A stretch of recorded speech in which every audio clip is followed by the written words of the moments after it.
I've been into overland adventure for the last close to 30 plus years, with having extensively covered the length and breadth of the country, having circumnavigated the world back in 1994, covering all the 6 continents, 42,000 kilometers in about 47 days. I rode my first bike in 1979, and since then I have never been without bikes. Till now I have covered almost 10 lakh kilometers plus. Going all around the world has been my dream, and doing it on a motorcycle would be just next to amazing for me.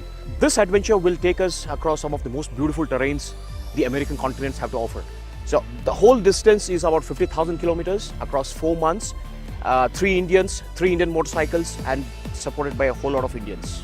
We would love to show the world the way we would look at the terrains that we would be riding through.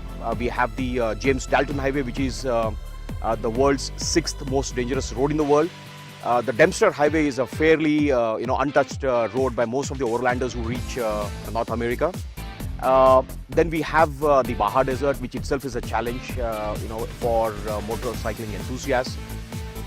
Then we have the Dakar Sport, which is one of the most grueling rallies in the world. We would be doing a fair amount of transport section in that, the Road of Death, which is categorized as the 3rd most dangerous road in the world, and going down all the way to Ushuaia, which is referred as the edge of the world. Now when we are going into such treacherous roads, so roads without asphalt, so roads filled with mud, sand, seashells, with the slightest touch of brakes, there are situations where the motorcycle will fall down, no matter how experienced rider you are. So with Bosch anti-lock braking systems, so it has sensors on the wheels which detects what kind of surface I am in. So it detects how much pressure to be given by itself, so that the rider can carefree go in and then slam the brakes without worrying on how the motorcycle will handle. So with these kind of technologies, so myself and my fellow riders are in much more confidence that we can go beyond boundaries without any layback on the safety.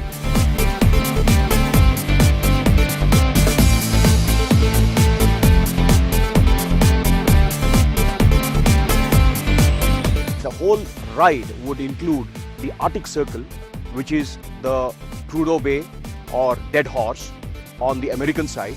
Then we are also going to Tuktoyaktuk, which is on the Canadian side.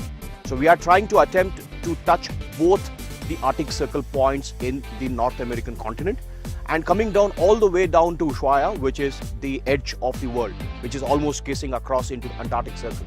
So this ride we have named this as the Polar Odyssey, sponsored by Bajaj and Bosch. So what I expect is, when I get up in the morning, I go to my motorcycle, and when I press the start button, the motorcycle has to start up right away. So the engine management system has sensors inside, which tells it what kind of pressures are around, what kind of altitude it is in. So with these information, the engine management system computates and then tweaks the engine so that my performance and reliability is unparalleled.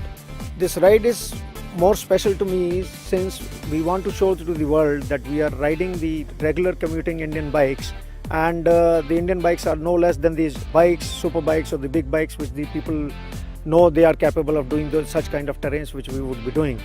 It will be a very, very interesting adventure. So stay tuned and cheer us as we go out and come back successfully completing this adventure.